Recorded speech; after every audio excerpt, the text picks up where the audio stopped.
right, good morning, everybody. Thank you. First of all, thank you so much for being here, and just thank you for making this event what it is. It's not only the organizers, but it's the people who come here and share their games, share their ideas, share their feedback. And I guess I'm really mad because I didn't know you were all meeting for 8 years, and I just found out about Proto Spiel last year, and so it's like this secret club that I feel like I'm in right now, and I don't know if there's a handshake. I haven't gotten that far, but hopefully I'll learn it today. But yeah, it's so great. My first year attending was last year, and then I just really wanted to give back to this great community, the game designer community. And so yeah, you're all my people, and thank you for being here. And I just want to say too, I'm going to share a bunch of experiences I've had. I've either learned from other people, I've tried out and seen varying levels of success and failure. But I'm a firm believer the room is the smartest person in the room. So I'm also going to be reaching out to you during this session to share your ideas. So you'll have opportunities to do that either low tech with the old raise of the hand or high tech. If the internet's working, you'll be able to submit ideas if you're kind of feeling a little shy at 9 a.m. in the morning. So you'll have options to share if you're not somebody who likes to volunteer those verbally. If you got your phone with you or a computer, you can do that too. So, and it'll make sense why I have the high tech and low tech options when I give you a little quick bio here too. Speaking of that, my name is Jon Spike. I used to be a high school English teacher, and I've noticed a lot of teachers in the field of game design. I think it just kind of comes with the territory. You got to kind of be thinking on your feet, be creative, go with the flow of what your students are interested in. So naturally that comes into designing gameful, playful experiences and simulations. I currently work coordinating the instructional tech at UW-Whitewater in the College of Ed. So I work with future teachers to help them get ready to use technology in their teaching. And I teach a course called Video Games and Learning. And so we look with future game designers and future educators at how we can use games purposefully in the classroom and how we can use the lessons from games in how we approach teaching and learning. And then I am a game designer. My first commercial game, Game Stormers, is coming out this kind of early 2023. So it's being mass produced right now in Shanghai. Just hoping that the people who are putting the game together aren't like quarantined in a box somewhere. And so I've been working with Long Pack Games. They've been really great to work with thus far. And I'm working on my doctorate just because I don't like free time. And I'm looking at collaborative virtual reality, so helping people work together to design in VR. To answer the question you might have is, would I play board games in VR? Probably not. I like the tactile too much. And I have a session in the afternoon that probably explains why I wouldn't like to play board games in VR called Designing for Player Types. So if you're interested in that, look at that, an innovative way to market your session. Just plug it in the first session. Look at that. There's your first tip, right? So just a little bit too about my company, GameStorm EDU. So we do game publishing, like I said, first commercial game coming out. We also do consulting for mainly education field, helping people use playful learning in their district, their organization, things like that. Kind of a fun fact about the company, I launched it the day my daughter was born, so I can tell you my company is about 1.5 years old. It's a really easy way to keep track of how old your company is just align it with, launch your business the day you get married or, the day you pick up your puppy or something like that, and you'll never forget how old it is. So yeah, I hit go. My wife was like creating human life, and I just submitted paperwork to Wisconsin, to incorporate my company. So she was doing the hard work. I was just sending a legal form and a business plan to the state. And so, yeah, I mentioned we do a mix of physical products. We offer services and speaking too. Is kind of our business plan. And that's something to think about too. If you either might be already a game designer publishing business or something, or you might be looking to do it. You might ask yourself, are we just primarily looking at designing, publishing, or are we looking at other services too? So we're kind of multifaceted in that regard. Just a little bit about the first game, just because I feel like I should show to you, because I'm going to give some examples of how we've marketed this game, innovatively, using this as a prompt. So Game Stormers, this might be an innovative strategy too. Just sign up to speak and only talk about your game the whole time. That might be another one, right? No. We will get into the strategies, I swear. Game Stormers is a creative tableau building game. So you basically create a 5-card game storyline. So the idea behind the game is that everybody can be a game designer. You create a 5-card game while playing the game, You can either win by being voted the best game, or you design a game that scores you the most points. You meet objectives on the cards you put in your game. You create a game that has a unified storyline or pulls from a bunch of different multiverses, things of that nature. And then one thing that we're really proud of is it has 139 unique pieces of game art. So the cards are designed to inspire you with the artwork too. You'll see some samplings from the game art, in some of the examples I give. So just a little bit about that. And again, I give you this context not only to subtly say, hey, you're all game designers, maybe buy a game about game design, but also I'll give examples from our game, how we aligned it with our innovative marketing as well.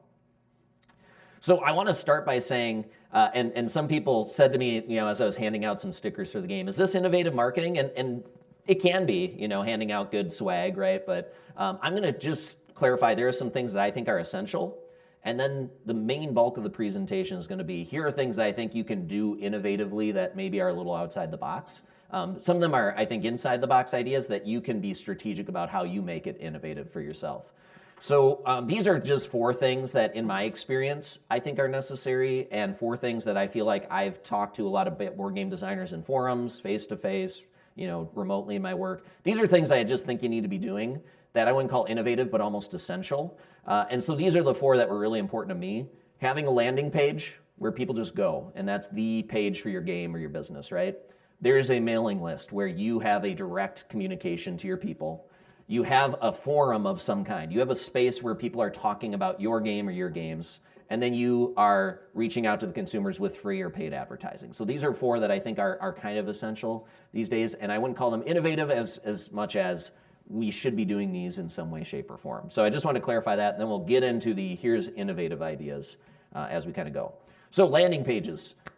I want to just clarify too, you don't need to have a fully fleshed out website. I know probably the folks in this room are at a variety of places. Hey, I've published 5 games, believe me, we have a beautiful website. We're doing this X amount in online sales every month.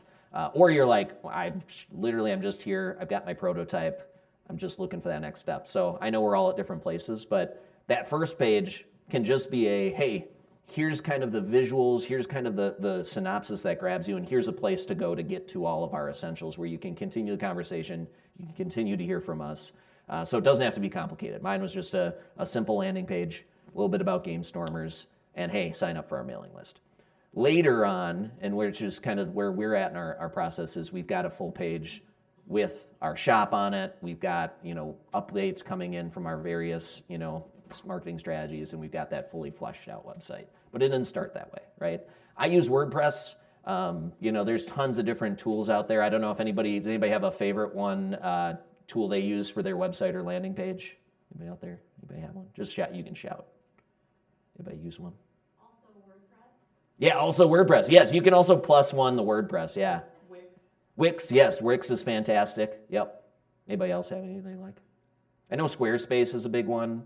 I just, like apples to apples, I liked WordPress clicked with my mind versus Squarespace, but yeah. I hate Facebook. I know that a lot of people will just create a Facebook page which incorporates all of those things and makes it easier than... Absolutely. Any thoughts on that? Yeah, and you are actually, it's like you're serving me up because we're heading there for the forum section. I also asked about the innovative stickers. There you go. Look at that. Look at that. Keep your eye on this guy. He's one step ahead, right? So just mailing list, just a few pieces to this. There is never too early of a point to really start a mailing list. It's really that just piece where you have just a direct mouthpiece to your consumer. You also have to be okay with just knowing that your mailing list, you're not going to have everybody opening, this email. You're going to have people unsubscribing, but you just want that direct mouthpiece. I like to just have a rule of once a month. People are getting something from me so that they still remember me. I don't fall off their radar, but also they're not like, who is this? Or I'm not bugging them too often and they want to unsubscribe. So I don't need a weekly update about you going from your dry erase prototype to your first sample print run prototype, right? So, I try to be respectful of that. Ours are every month, they're visual focused. I have about 3 big pieces. I try to stick to my rule of 3s, just have 3 new things that I can tell them about. Here's where we're gonna be. Here's a cool thing on the newest game we're working on. here's, kind of a cool resource, a video we put out or something. So I try to have three main things. That seems to be a good kind of, level. And I always have a call to action for them. They can sign up for the mailing list. They can sign up to get notified when our Kickstarter launches. They can do something. Early on, it was all, just about, head to our website, check out things, hey, do you, are you interested in learning a little bit more about us? Whatever it might be. Now that I'm thinking about it, telling them to sign up for our mailing list is silly if they're on our mailing list. So I didn't tell them to do that. Tell your friend to sign up for our mailing list, right? I use MailChimp for this. It's a good one. If you get really popular, they'll start charging you for those higher subscriber counts, so you just need to be aware of that. Probably a good problem to have. If it might be worth it to pay for a service. I don't know if anybody else has a preferred mailing list service. Another one, I'll open it up to people yelling stuff. ConvertKit. What's that? ConvertKit. Thank you. ConvertKit. Yeah. Any others that people like out there? Yeah. Okay. All right. Perfect. So served up very nicely to me here is the third one that I think is just essential is having a space where people can talk. These are two that I hear discussed a lot right now, but there are tons more. It could even be, self-contained on your site. You could be, you could have if you're a, more advanced company, you could have the Board Game Geek forum around your games too happening. But having a space where people are talking about your specific game.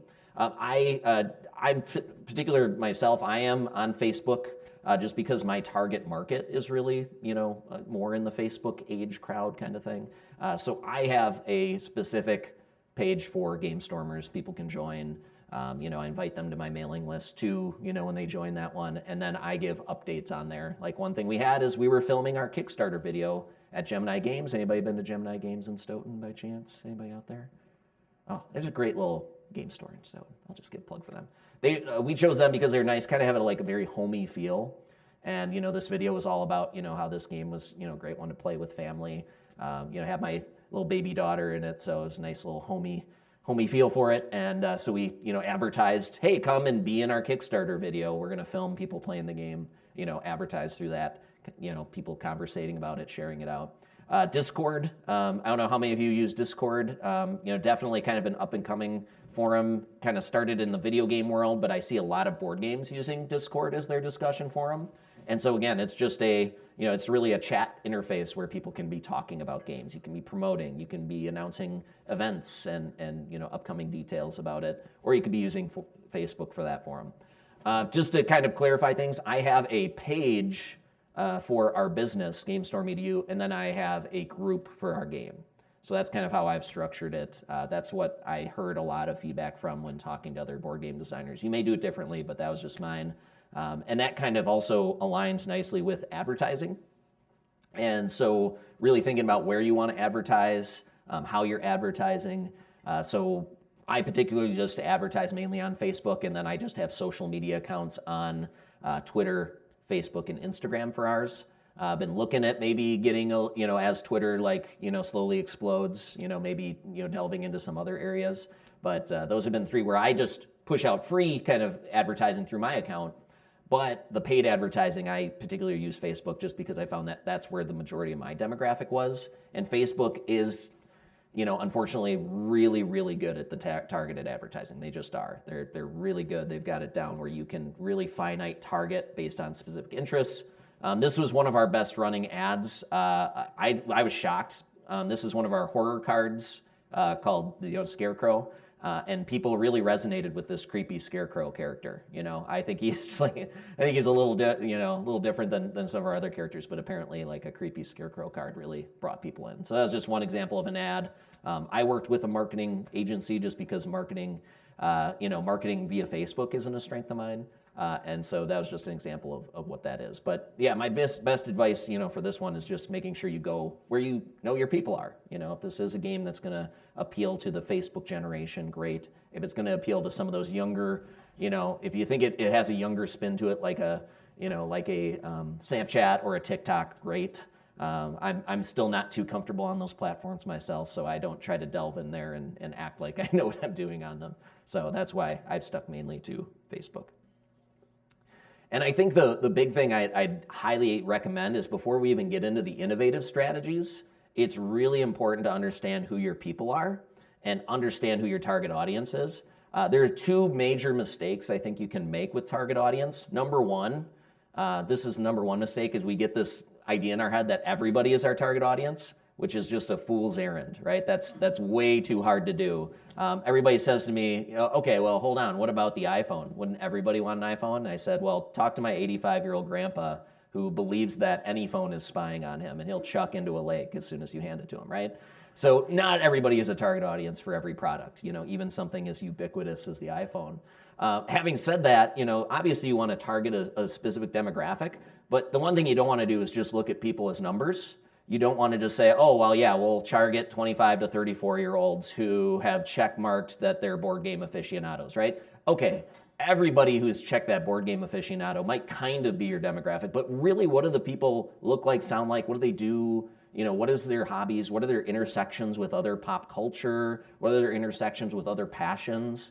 For my game, hobbyists like yourself, designer hobbyists, are, part of that subset that I'm really looking at. They appreciate the act of creating something out of nothing in game design. But I also realized educators were a subset, and I really heavily target educators because I believe this game has some good overlap in the classroom. So I was also heavily targeting educators with mine. So one thing that you can do, it's a really good exercise, is try to describe what you think is a target audience member. Maybe it's because you met them, and now you're like, okay, what did I get from meeting a person who is really a big cheerleader of my project? So here's an example. I like to kind of describe them, when I'm thinking about my target audience. Okay, what is maybe something that describes them? This is a frustrated teacher is my target audience member, and she's looking for finding ways to help her students engage in writing prompts. She wants to do that using games. She knows a bunch of interest in games and getting to know her students. She's frustrated because they're having trouble starting. So I'm looking for those Janes, right? I'm looking at what is the commonalities, where they hang out, what are they doing, what are those spaces where I can find the Janes who are teachers who want to kind of help their students kind of get that jump start. And it might seem like, oh, this is too hyper-targeted marketing, but if you can start describing your people, that's going to help you know where you're going to start looking, right? Instead of looking at them as numbers. Here's another one I might say for game stormers. John's a nerdy parent. This one hits a little too close to home as a John who's a nerdy parent. Nerdy parent of a 12-year-old and 9-year-old who likes to play video games and wants to find a board game to pique their interest. Okay, so this parent has kids. They love video games, but he's like a tabletopper at heart. He's like, I want to get them to the table. They're playing their own video games separately. How do I get them to the table? Well, Game Stormers is a game about making a game. If they've fallen in love with game storylines, they've fallen in love with, that whole getting invested in a world. What if I get them to be a world builder? So that might be somebody I'm looking for. Where does John hang out? Where does John look? Where is John on a weekend, right? I want to kind of be thinking about that. So you want to get outside the numbers and the terms, and you want to start thinking about who are these people, right? And if you think of them as people and not numbers, that's just also huge, right? So that is a little bit on the, I think you should be doing these things just normally. They're not innovative, and you're probably like, well, why are you going to do the innovative part, the part I actually came here for? Yes. So I'm going to share 8 ideas with that. Yeah, question or comment?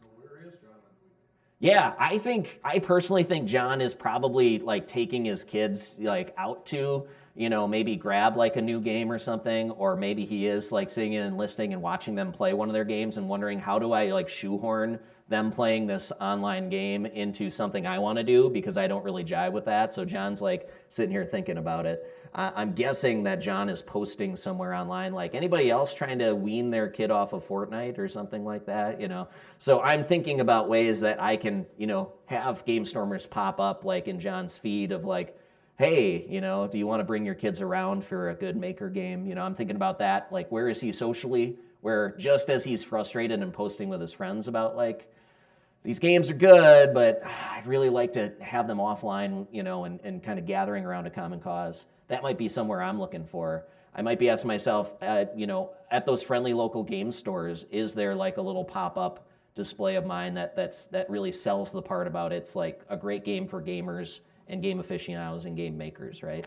I'm thinking too that Jane, I'm going to talk about it a little bit, but I'm going to probably be looking for Jane at some education conferences, or I'm going to be looking in ed forums I'm going to be looking at education forums where Jane is sharing ideas with teachers, of ways to, get gameful ideas in the classroom. So I'm looking for those forums out there that Jane's hanging out in, right? Yeah. I'm constantly looking for Jon and Jane. If you see them, let me know, right? Yeah. Yeah, that's the other great thing too. I don't always have the answer. So this is, I wanted to lead with this one because I teased this in the title of this one, but this has been one of my best successes in guerrilla marketing. Guerrilla with a U and an E, not the O. I should probably clarify that. And so I'll just start by passing this around. Is it okay if I start with you, Tavis? Sure. Yeah. So I'll just pass around 3 examples of these. This one I kind of led with because I think it's something that I know other companies have probably done, but one thing that I've had a lot of success with is personalization. And you're going to see that a lot in the innovative strategies that I'm going to recommend is always personalize it to either you or to your consumers or your prospective target audience. And so with this one, what I typically do is when I'm going to cons, I try to scan, if I've got a pre-list of people who are going to cons, I try to make maybe a card of people I want to talk to, who I think could really be important. So if you're going to general, regular game cons, sometimes I'm targeting influencers.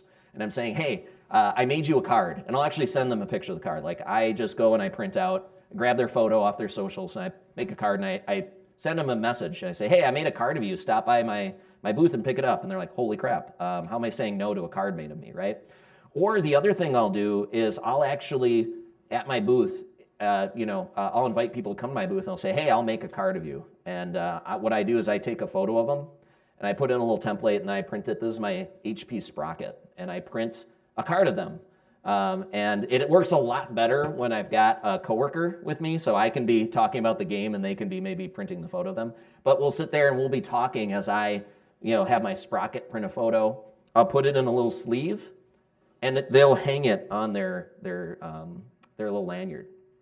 And so now what's happened is not only do they feel personal connection, they're a card in the game. Everybody has the same ability, by the way. I give them ability. They get an additional victory point in Game Stormers for being awesome. It's a really kind of throwaway ability, sorry. But I've acknowledged them. They've got a card. I name them, all of our characters in Game Stormers. It's like Sloan the Summoner, or Sai the Composer. So it's somebody and they're doing something. They're a creator of some kind, right? And so I try to do that same thing. Eric, his nickname is Eric the Rad and stuff, Eric the Red. So I just named it that. But you'll see on the cards, there's Kurt the Creator, on one of the cards, or Anne the Artist. So I do something alliterative with their name, and it takes me, 30 seconds to come up with a name and drop their face in. The printing takes a little bit, but while it's printing, they're sitting there waiting for printing, and I'm selling my story. I'm selling the game to them. So I've got this captive audience who's waiting for, their card to print. Before the con, I'm spending time making these cards, but if they come and they fall in love with the story of the game, the idea, not fall in love with me, not like that, married. But the whole idea is that they get invested and they feel like they're a personal, they're personally involved. And I have people months later who send me pictures. They still have their card. They're like, "Oh, hey, you're going to be at that con? Great! I still have my card. I'm going to wear it," and that just blows me away. That thing cost me cents on the dollar, right, to make.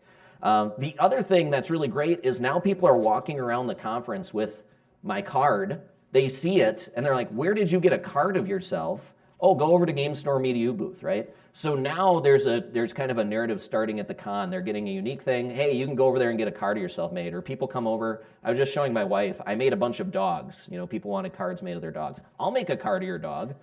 Make a card of their dog. Everybody's like, you have a card of your dog? My dog would love a card. No, he wouldn't, but doesn't matter, Maybe if it was made of something delicious, if I come up with bacon cards, maybe that's a whole demographic right there. I think we'd all love bacon, bacon cards. I got to find a bacon printer. Okay. All right. Make a note. Bacon printer is actually an innovative strategy. But the whole idea here is that it fits in the game, it fits in the vision of our game. Our game is about making. It's about creating things. It's about telling you you're a creator, and now you feel very much like you are an invested creator in this game. So that's kind of the whole model behind it. So what I want to emphasize here is you don't need to make cards of people, but you need to ask yourself, how would you do something that aligns really with the vision goal of your game? How would you make it personal to the folks of your game? So thinking about that core function of the games you're designing and how you make people feel like they're a part of that world, a part of that game. And so that's why I led with this one. knowing full well that maybe this isn't the exact thing you do, but what is something adjacent to it that really personalizes it, you know? So that would be kind of my first lead, and you'll notice that with all these. Here's the second piece that oh yeah, question, yes, please ask questions, yes. You started out by talking about you do influencers. Have you ever had an influencer say, if you're going to use this card, if you're going to put this card, then you got to pay me my influencer fee or whatever? Have you had that situation where they turn you down or something like that? You know, I haven't. Honestly, I've said, hey, I made this for you. You know, you can pick it up and you can do whatever you want with it. So it's not part of the game. Yes. Oh yeah. Sorry. Yeah. These cards, like I tell them, if you wanted to use it in your local play of the game, great. They're not. Yeah. Great question. I will say in our Kickstarter, I did have like $1,000 level be a character forever in our game, and 2 people took me up on it. $2,000 to be a character in game. Not a bad deal for me. For them, I mean, for them maybe they're pretty liquid, but you know, these are just, they're one-off cards, you know, not something we're going to see in the set. Yes, sorry, that's a great clarification. I should think about that, though. I can tell them, though, hey, for $1,000, you are forever in our game, right? I would not pay them to be in my game, though. No, yeah, just clarify.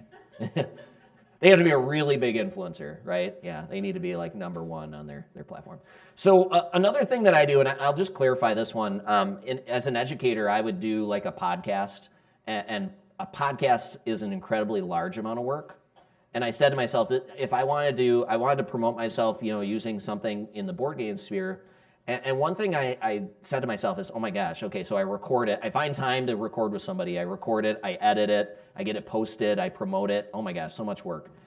I said to myself, if I'm going to do something that goes out to folks, I want it to be something that is easy to do. And so what I've found is something that worked really well for me. And I did this for about a year, and now I'm in the marketing promotion, and I'm not having enough time to do it, so I'm kind of setting aside. But I did this for a year, and it was very manageable. I would take an hour every week, and I would live stream myself talking about my process of developing Game Stormers. And what was great is I just went on and I kind of hit go on my live stream. And maybe I had something planned. Maybe I was just getting into my documents and I was kind of talking through my process. But I set aside an hour. Maybe I talked for half an hour. Maybe I talked for 45. People could come in to the live stream and talk to me while I was doing this. People can watch it after. It just goes straight to YouTube. And it was just an hour on my day. It was planned time where I knew I was thinking about Game Stormers or whatever design I was working on, or I was working on marketing. And I would just talk to people about how I was working through that. I didn't edit it. Just whatever happens on there, whatever I say, it's there. And now I've got, you know, videos people can go back to, people could join live. I have something to link out to. I could say, hey, did you check out our latest episode where I talked about, you know, I'm just sitting there putting our game on a digital platform, you know, converting it from my files to, hey, here's a playable version. Just talking through, you know, the ins and outs of that. So what's great about a live stream is you can just say, I do it, it's done, it's now captured, it's a thing that I can share out on my newsletter, it's a thing I can push on our socials. It's a place where you can meet, you know, talk to, if you like the game where it's headed, you could talk to a creator. And I've just got an archive of it on YouTube. And YouTube is one of the biggest social, we don't think of it as a social media platform, but YouTube honestly is one of the biggest social platforms. And people do this all the time. They just go and they listen to live streams in the moment or after the fact. Yes? Do you put a lot of stuff in the description or carefully like set up the title so it'll be found later or useful later, or you don't so much worry about if it's useful later and just focus on the people who are there? Honestly, I put more time into it if I think it's going to be like a big one that people will come back to later. If it's not, you know, I don't get as worried about it. Honestly, the ones that are my biggest hits are the unboxing videos. So those ones are always a big hit. When I get a new like prototype in, I do try to spend a little more time on those, because if it has unboxing in the title, like it's magic. Like add a few more zeros onto the end of it, right? I don't know. Everybody loves unboxing videos. I don't, but I like making them, but that also just might be because it's like, oh, I'm just as excited like I am that kid on the major holiday. So, you know, for ones like that I think will get a lot of replay value, I do put a little bit more time into. The ones that I'm like, well, I talked a little bit about process, I had a little bit of a focus. You know, I try to be very intentional with my time. So if those recordings I don't think are gonna, you know, be massive hits, I don't lose sleep over not perfecting the title. Sometimes I'll go back and just make a nice cover for it, so at least the cover looks nice, and think if the title didn't stink when I first made it. But yeah, I would say that. Yeah, I'll be the first to say I probably should be doing more to make it better, and you probably do a better job of that. Yeah. Do you have a comment or question? Well, I'm just wondering, like, do you do anything specific to engage the chat who's live? Like, and I think YouTube has super chats, and you can be a member of YouTube and be paying like a subscription to get more. I don't know if do you do anything special for your live audience chat? Yeah, great question. I use a program called StreamYard. It's web-based, and it can push out to Twitch and YouTube and Facebook Live. And so I use StreamYard, and then what's great is people can log into whatever they're comfortable with. So I get some people hopping on Facebook, some people YouTube. So that's the one I use. And when I'm engaging with them, I just keep an eye on the chat. I give a shout out to them. I can post their comment on the screen. I don't go all hardcore, all in fancy like with different templates and banners, because again, time. I'm really that hours for me to kind of talk my process, and now I've got something made. And it's a doc, and it's there, and it's a link that I can use. Yeah. Would that affect how many people would show up in your live? Oh gosh, the ones that are more like popular, I would say, like when I'm talking with my artist brings like just a bunch of people in. So I could see like 10, 15 people joining me. For the normal ones, I'll have like 5 to 10. Just hanging out. I don't have a ton. I get more views after the fact. Honestly, so yeah, I don't see a ton with it. I'm also an indie publisher, but honestly, it's an hour that I know I'm advancing my game, and it's an hour that I can engage in my community, and it's now a forever link that I can give out to anybody. So other people probably do it way better than me. Yeah, great questions. Yeah, and please ask all the questions that you have. This is one of my favorite ones. Again, I don't know if it's innovative, but I think you can approach it innovatively. Is always ask yourself how you can be engaging people to be playing with you. And so one thing that I really love is giving people the power to win things. And hopefully you've got kind of as you're building up and you've got a game that you're liking, you've got kind of a swag collection that you can kind of lean into. I can talk a little bit about some of our swag. Obviously, a future copy of the game is always good, just because you're hopefully going to be making to quantify it officially a buttload of your game. So you'll have some copies that it's well worth the engagement from a contest to give them a copy of your game that cost, very little to produce, but, them getting it in their hands is going to be infinitely valuable, and them bragging about winning a contest. So the question then becomes kind of like the the card creation. What is a contest that really fits your vision? What is going to be something? And people really love contests where they feel like they're impacting the final game. And you obviously have to be cognizant of, you can't make a contest too big where it would drastically affect your balancing. It couldn't drastically affect how the game plays. It has to be something within your controlled variables, right? So just be careful. I've seen some contests where they're like, you come up with the card ability. It's like, whoa, that immediately affects your balancing, right? Oh, that you can decide what this character does. Hold up, okay. That's either gonna be a whole conversation. It's gonna take that person really understanding your game. It's gonna take you retesting to make sure what they just did didn't change anything. But think about things that aren't going to ultimately affect how your game plays, but rather just are going to be unique flavor to the game, a unique look, a new little piece that doesn't absolutely throw your balance out of control. So that's the one thing. Don't go hog wild on the contests and give people too much power in the contest. That's something important to keep in mind. So some things that we did. Whoops. Oh, we're back. Okay, good. One thing that we did, we have 5 different worlds in Game Stormers. We have civilizations, fantasy, high seas, horror, and sci-fi. So these are kind of the worlds that you can build a game from. And so one thing that we pitch is, hey, if we make an expansion, what do you want the worlds to be? Like, what worlds would you love to see next? So, we got the Wild West, and we got mythology, and we've got like a nature world, and we got Candy Land or Sweets Land to avoid getting sued, all that good stuff. And so I think then we put it to a vote too. So we took the top ones that we thought, yes, we would be comfortable designing for these worlds, and we took it to a vote. And whatever got the most votes, mythology ended up getting the most votes. So we would do an expansion mythology. And that person, free copy of the game. And they got, that satisfaction of, feeling like they're influencing the direction of it. And we loved it too, because it's like, well, what do people want to see? Okay, the people have spoken. They want mythology. Great, we can make mythology work in this. We're getting direct input from people. People are excited because like the maker's listening to us, right? There we go. Another fun one we did is make a card, make your own card for the contest. We didn't promise, I want to just clarify, we didn't promise that this would be in this version of the game, maybe it'd be a next version of the game. So we allowed them to create a storyline card. The reason we had them create a storyline card, and this would be just like a storyline that they can pursue in the game. That's one of the things that players choose is what's the storyline for their game. One of the reasons we did storyline cards is because storyline cards all have the same ability. So they're not picking an ability, whereas our other cards do have unique abilities. So if we just have them create a storyline, we're not affecting game balance. It's just one more option. So that was a very strategic decision, and it comes back to that balancing. We're not giving the players too much power in a contest where they're going to change things. They give us a new idea. We look at all the ideas. We vote on one. Copy of the game. They could choose copy of the game, or if they already reserved a copy, they could get we have a canvas print of our game art too that they can do. So we gave them these instructions. Give your card a name, and value.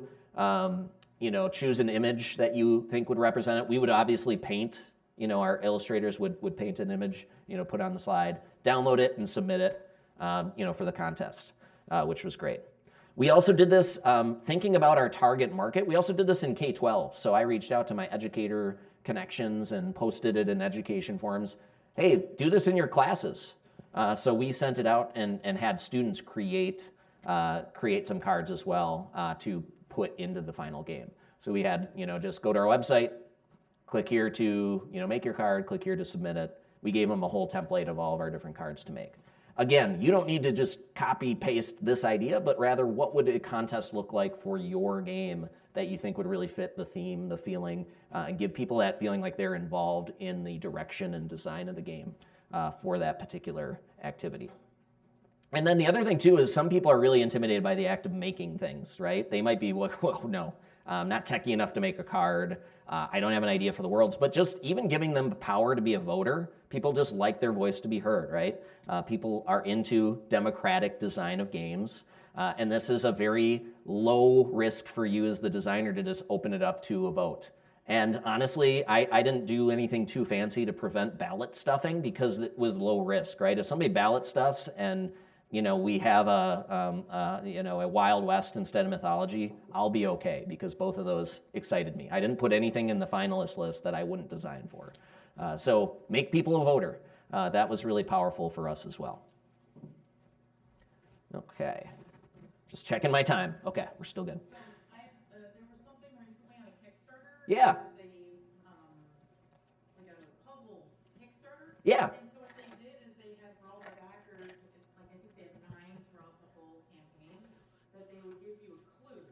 And then you go solve it, right? And they had the Discord channel, you could go get hints. Yeah. And then at the end, if you solved all of them and submitted it, you get a bonus in your Kickstarter. Ooh. Because it was a puzzle game. Yeah. It fit perfectly and it got people really engaged in talking about it. I love it. I love it. Yeah, these are the kind of stories that are so great to hear in these sessions. This is one way that fits like a game I've designed, and there are so many different ones that either you're stewing about or you've seen, and that's a great example of it. And actually, after this session, this little bullet, I've got about 8 innovative ideas. We're going to take a pause and take some ideas. So if you had one that kind of sounds like that, you're again ahead of the game. We've just got so many anticipatory folks in the crowd that know where I'm going. Another one too is just whatever medium works for making you as personal to your potential supporters, backers, whatever it might be. My particular one has been a blog and that live stream, but that doesn't have to be your medium. And the other thing, I don't think necessarily a blog is innovative, but what I think is how you design your blog. And so my strategic way of doing it has all been, and it's been perfect because I really started designing the game when my daughter was born. And so they've really grown up together. And so I have framed almost every blog post I've posted about where my daughter is at developmentally and where the game is at. And so now what's happening is I've got moms who aren't gamers. I've got grandmas who aren't gamers who care very deeply about my daughter and will share anything about my daughter out there, right? And so now what's happening is they're sharing the blog And the great news is they might share it, and they're not gamers. They're not going to play, but they think of people who might be interested in the game. So they are seeing the blog just to get Sloan updates. They get their Sloan update, they share it out, or they tell somebody about it. They're like, hey, I know you like games, check this out. And so what I'm doing is I'm kind of hedging my bets in the adorable kid, genre and the game genre, right? And so I'm doubling the chances somebody bumps into it. So it's not necessarily that your blog is just about the game, but you're asking yourself, what is a cross section where I might be able to kind of frame that blog in a way that gets me a new audience?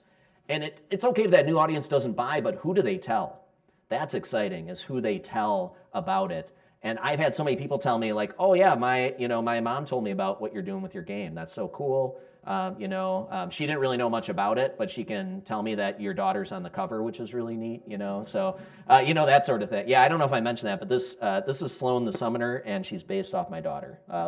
Looks a little, yeah, that's the reaction I'm going for. Aw, right? Now you're saying aw, and now you're thinking like, okay, this game isn't for me, but I'll tell somebody because, oh, he put his daughter on it, right? Am I exploiting my daughter's cuteness? In a way, yes, But is it okay because I made her the main character and she'll forgive me someday? In a way, maybe, So there's that. You just need to think about, how are you really framing that story sharing to really appeal to, a broader base, right? That's really what it's about. And I found just that people are invested, in my daughter. And again, hopefully she'll forgive me someday for posting all these pictures of her, right? That's a whole nother conversation for another day, how these offspring have their own social media presence before they even know what social media is. Yeah, I'll have to come to grips with that. Probably do some apologizing. So I did want to take a quick pause. Yep, I want to take a quick pause. And if you have a device, if you're more comfortable with a device, I have a link up here, pollev.com/COEPS. And if you go to that link, it'll just ask you, you can, I think, optionally put in your name. And there's just a space of, hey, in thinking about kind of these last 4 ideas, so some of the ideas we have is making something custom for a person, sharing out your story via a live stream or a blog or some other medium. We had the talking about, okay, now I'm forgetting. What else did I put up there? Contests, sorry. I was like, what did I, contests. As well, we're up there. Is there anything that kind of comes to mind? Maybe something that fits for you, an idea that you could say, oh, I could share about this and I could connect it to this, or I could see myself making this X for somebody, from my game, or I could see this being a contest for my game.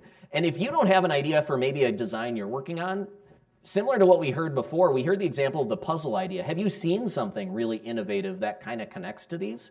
So again, you can start popping it in there. Is that working for everybody? Are you seeing that? Okay. I know too that the guest Wi-Fi did work for me. That's what I'm on. So if your data is struggling, or you've used your time or what have you, it sounds like you can use the guest Wi-Fi. And then also, I just want to clarify, if you're a low-tech person, I'm all for it. Believe me. You can also just we'll take a minute or two as well, and we'll just ask for some thoughts here as we're going through. So I did just want to pick the audience's brain here. And just see if anything came to mind for you as you're going. So I'll give you a minute or two here. Also, do not feel like you can't turn and chat, with somebody too as this is going. This doesn't need to be a silent venture, so you can turn and be like, hey, here's something I think I might try, or here's something I have tried. And I totally get too, some of you might already be doing multiple of these, depending on, kind of where you are in your process.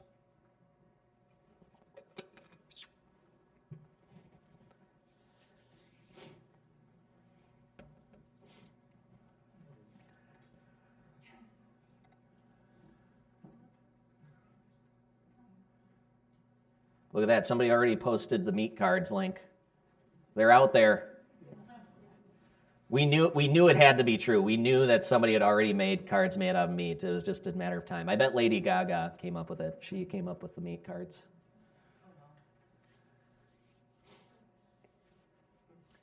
Yeah, absolutely, getting a personal likeness in the game. Yes, leverage your pets. Leverage your pets. Oh, absolutely. Using your dog to do blog. Doing voiceovers, yes, absolutely. Tap the dog market. Honestly, I should have had a slide that was just dog market, question mark, right? Yep. Oh, we got some cosplay photo shoots. Yes. Absolutely. I think that one's great because we could, you could have people doing kind of the parodies of that cosplay photo shoot, like lifestyle, for that one. Absolutely. Yep. Connected to your dogs. I love it. I don't know. I think it's cheesy and probably overdone, but I think it's hilarious every time I see it, is when it's written from the perspective of the animal. Always hilarious. Like everybody laughs, right? Yeah. Make your cat an option. Yeah. Like a calico. Absolutely. I should have just called this the animal question, right? The pet question. Yep. Custom card for fans, absolutely. Get their own rooms onto the card. Oh, that's fun. That'd be so funny. I don't know if I'd want any of my rooms in the card. I feel like they're all too messy. I'd be cleaning mercilessly to get it. Live stream an actual game. Yeah. This was one of our best episodes. I played the game on Tabletopia, which I'll talk about in a little bit, with 3 friends from education.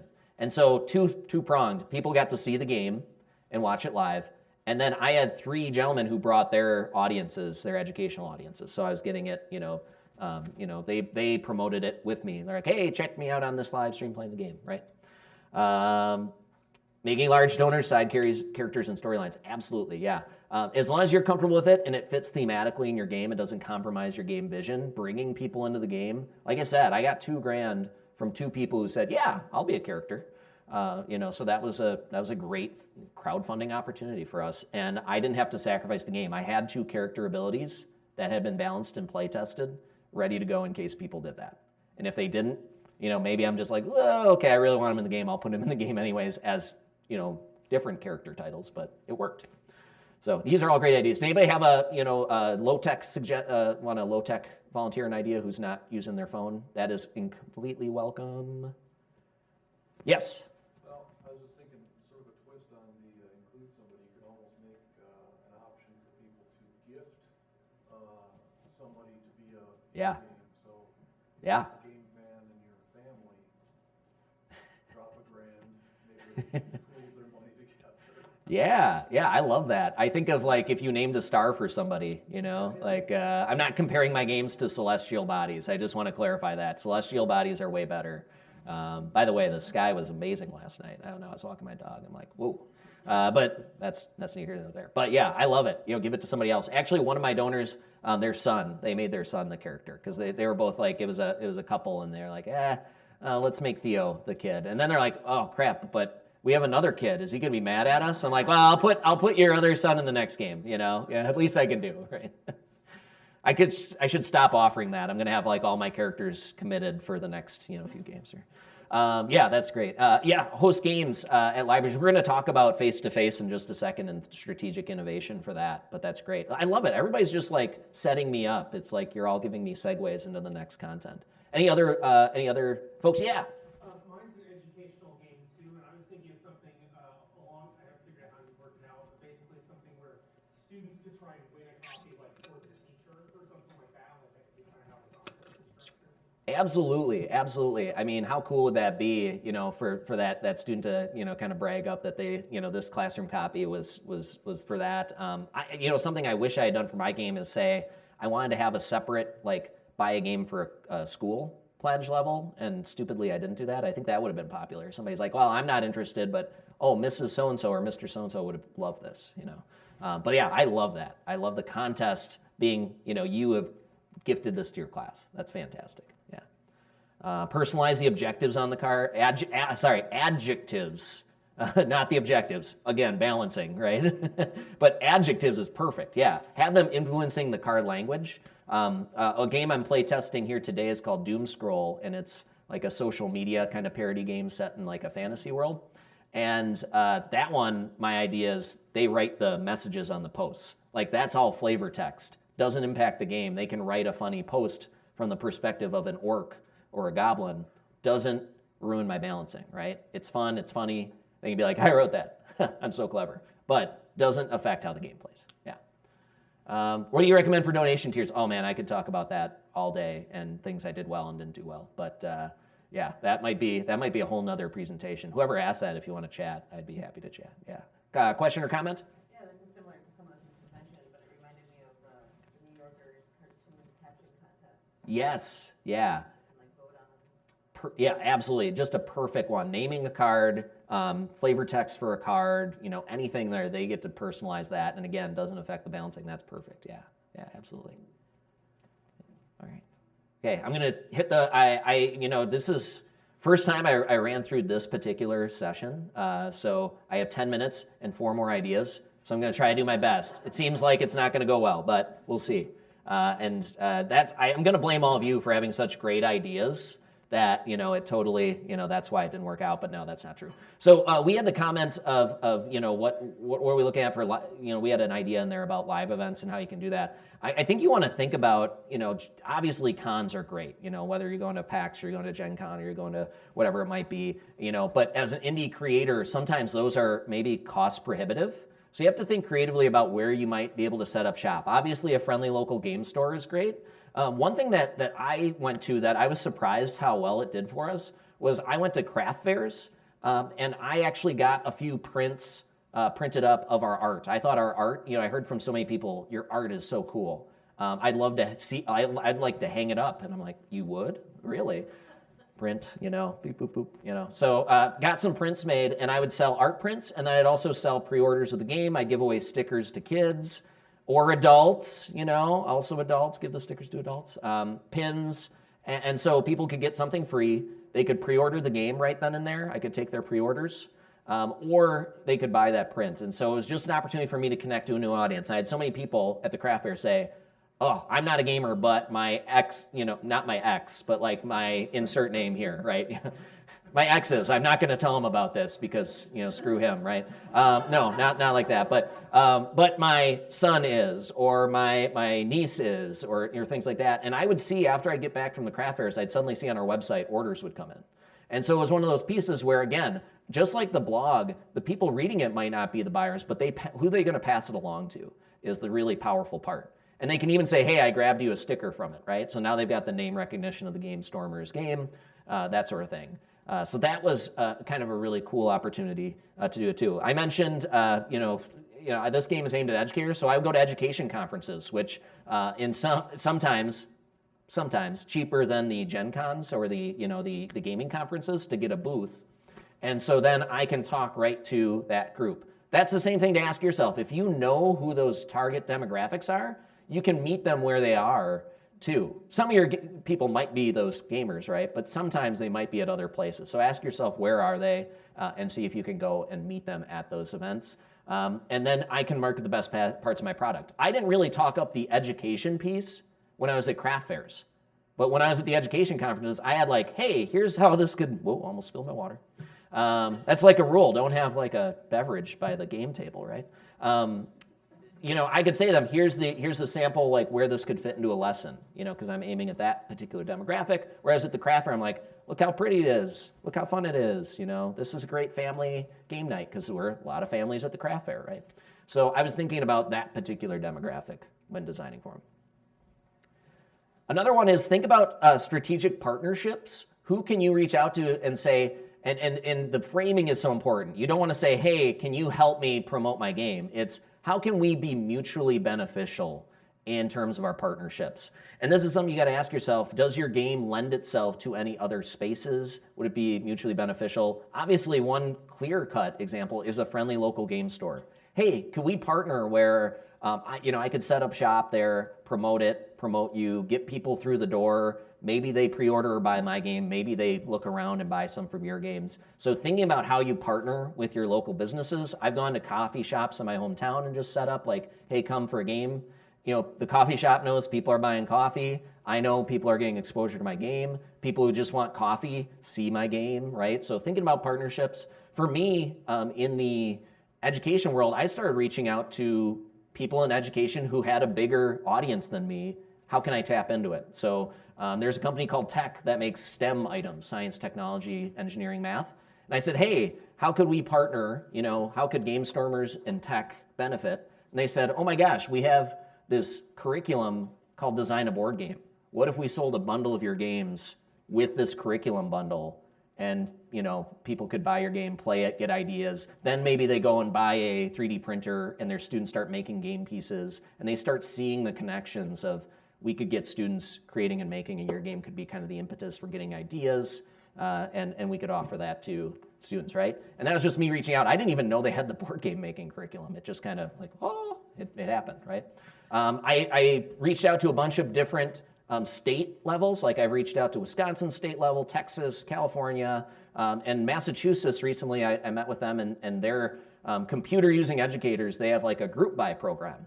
And so you can get your product up there and say, hey, all of our members get a discount on this product. And so I said, hey, I'd love to be a product that people get a discount on. So now all the Massachusetts, nerdy ed tech people could get a discount on Game Stormers. I don't mind if I sell it at a little bit of a reduced rate because I'm getting a wider audience. I'm getting all those Massachusetts members, right? So that's one group I just, partnered with. I partnered with Tabletopia. That's an online board game, platform. They said, hey, thanks for reaching out. Do you want to offer a discounted membership to our platform in your Kickstarter? I was like, yeah, it costs nothing to me. They said, hey, they can put it as an add-on. So we had advertised that on our Kickstarter. Hey, if you back it, you'll have access to half off our year subscription. Costs me nothing. Tabletopia gets people maybe in the door. I get more people saying, ooh, okay, I'm kind of on the fence about this game, but ooh, I get access to a discounted membership. Great, I love Tabletopia.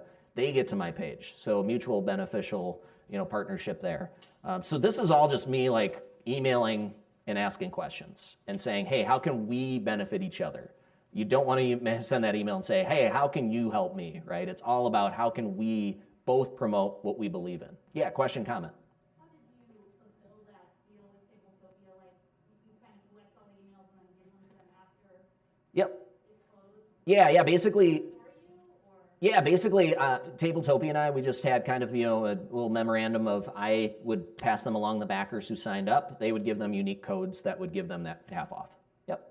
And you did it like in bulk? Like all at once after the campaign ended, or like? Yeah. Basically, so yeah, the once that backer information was all in, just basically in bulk, just gave them those access codes. Each one had a unique code yeah. Mm-hmm. Yeah, that was a great one. That just two companies benefiting each other. Nothing else. Nobody got a cut of this or cut of that. I just hope it brought more people to the page and backing, and they hope that more people tried out their service and told people about it. So yeah. I mentioned this little teaser for Tabletopia, but just even putting your game on a digital platform can be huge. It's really, I think, all of the platforms have their advantages and disadvantages. I really think you want to ask yourself, if you put it on a digital platform, who are your main users? You have to know those users. I know that the vast majority of my users don't have Tabletop Simulator. That one is the most robust. It's the fanciest. I would put my game on there if I was pitching it to publishers because I'd want it to look absolutely perfect. I'd want it to be functionally as advanced as it can. But for me, the majority of my users are in schools. They're maybe casual gamers who maybe just need something that's web browser. They don't want to buy Tabletopia on Steam. They might not even know what Steam is. So I'm looking at those people who I can give them a link. They go on a web browser and I kind of explain how Tabletopia works and they can play. I need it to work on a Chromebook because I have students play it. Like my big play testers were middle schoolers and high schoolers. They have Chromebooks. They don't have an installed version of Tabletop Simulator. So mine was on Tabletopia. And people could play it there. It was free, that they could try it out. They could play it. There was a link to it on Kickstarter. They clicked on it. They could fire up Tabletopia that second. No account either. They didn't have to sign up for an account. Just free to play in a little play space. And they could try it out. There's other great platforms, Tabletop Playground, ScreenTop.gg. These are all platforms where you can digitize your game and have people play it. But that is going to help you out so much for promotion. And what's great is Tabletopia would promote games too. They would celebrate and say, hey, here's, Game Stormers is coming out on Kickstarter this week. You can play it here. So we're again doing that cross promotion, being on that platform. So that was a really great one. This is just a screenshot of Game Stormers set up on the Tabletopia table, quote unquote. All right, I know I'm running out of time, and I think I'm into my last one, which is just crazy. So I've kind of been nodding to this one a little bit. It's if you are thinking of not only if you're thinking about how do I get the word out there, I will say if you are going to self-publish, it is hard to really, as long as you're comfortable with the time and the investment, if you can find a good fit on a crowdfunding platform, what happens not only is getting people to pre-order your product on something like a Kickstarter, BackerKit now has their own crowdfunding platform. BackerKit launch, GameFound, Indiegogo.